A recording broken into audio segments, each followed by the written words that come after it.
The reports of rebels cornering Gaddafi have come in just after Italy promised to hand over some frozen funds.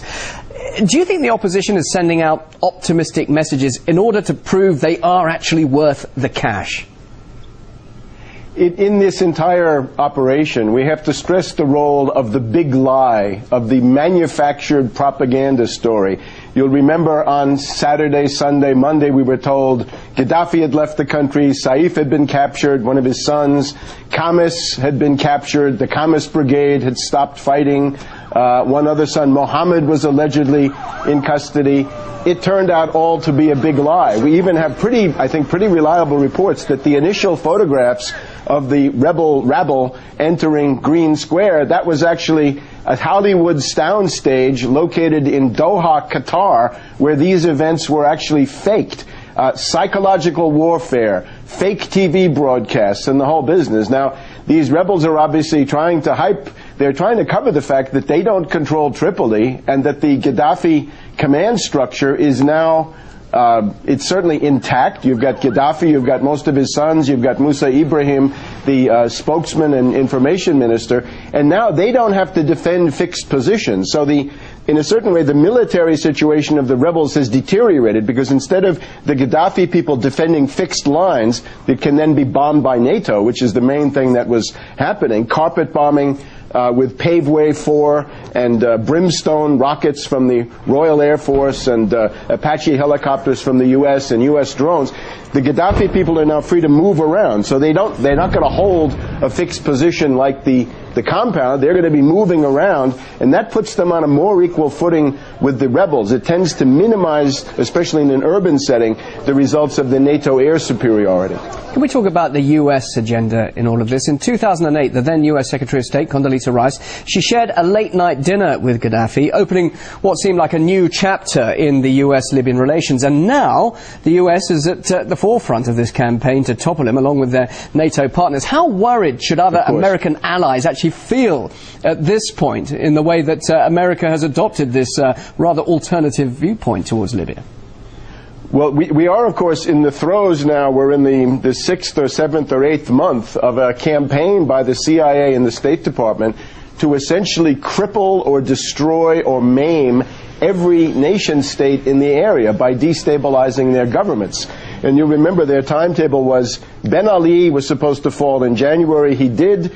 They were able to get Mubarak out with some very heavy threats coming from Samantha Power and from Michael McFaul and people in the National Security Council giving orders to Field Marshal Tantawi. Gaddafi was supposed to fall in March. He has essentially gummed up the works. He has assumed a blocking position vis-a-vis the NATO subversion machine, and he's kept them tied up now for 6 or 7 months.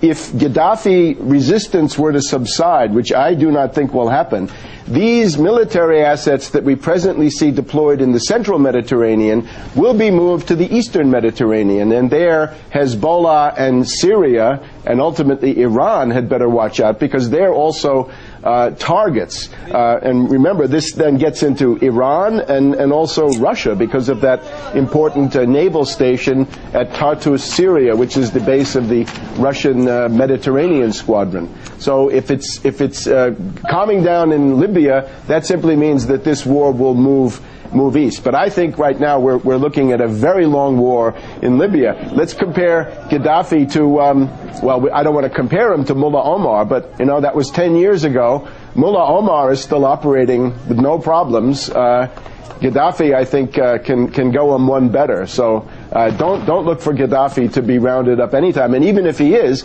there's an extended family here, and there's indeed an extended tribe. The tribal organization in Libya is ideal for conducting a resistance under these conditions. All right, well, Prime Minister Berlusconi, let's look at the European agenda here. He's promised $500 million. The very same leader who was actually filmed kissing the hand of Gaddafi at a meeting, back in 2010. What does that tell us about the European stance? Many would say the word hypocrisy. Does this actually show that European support is actually for sale here? These are simply the maneuvers of people who are too weak to have a frontal opposition against the U.S. and the British. Remember that Berlusconi was targeted in the same WikiLeaks document dump that set up Ben Ali and Gaddafi and Mubarak. Why do the Anglo-Americans hate Berlusconi?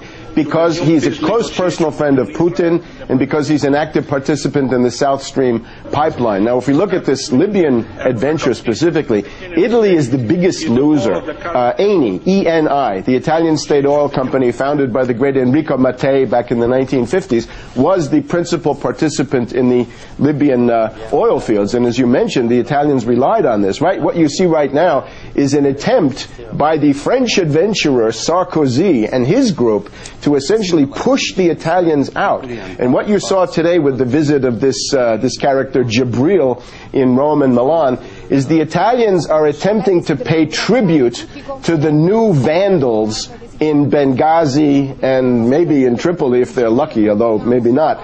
The new vandals are demanding tribute. So the Italians say, we'll give you money, we'll even give you free oil and gas. They're simply trying to counterbalance the inside track that the French have. If you look at this situation, though, you know, the last time you had the Vandals in North Africa, back in the 400s AD, the stuff that St. Augustine wrote about, when the Vandals took over what today would be Algeria, Tunisia, and Libya, they began delving then into Sicily, to Sardinia, to Corsica, and southern Italy. They eventually sacked Rome in 455. So we are now facing an Al-Qaeda sanctuary. If these rebels assert their power, we'll have an Al-Qaeda sanctuary in the Mediterranean.